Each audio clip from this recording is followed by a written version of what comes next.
I'm sure you're familiar with the story given in the Gospel of John, chapter 6, when the Lord fed 5,000 people in a very miraculous way. Remember the story? And the Lord instructed his disciples to go get some food to feed these folks. The problem is there was over 5,000 of them. That's a lot of people to feed. But a lad shows up, a young boy shows up, and in verse 9 of John 6, the Bible says, there is a lad here which hath 5 barley loaves and 2 small fishes, but what are they among so many?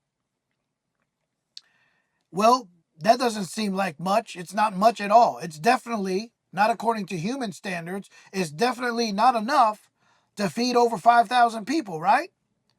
But then the Lord took the loaves. In verse 11, it says, and Jesus took the loaves, and when he had given thanks, he distributed to the disciples. And you know the rest of the story.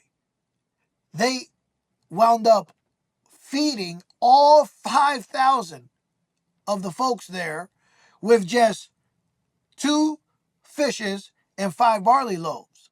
The Lord multiplied that thing. It was a great miracle, right?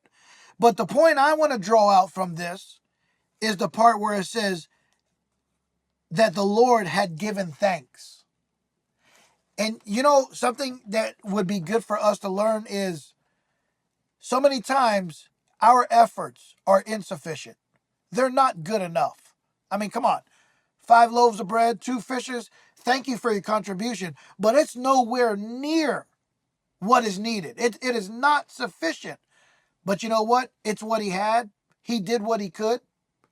And when we do what we can, even though it doesn't seem like much, and even as insufficient as our efforts may be, but the Lord is still thankful. The Bible said he gave thanks. And so don't you ever underestimate your efforts, no matter how small they may be. Yes, they are small. They are insufficient. But when you do what you can, when you contribute what you can, God is grateful.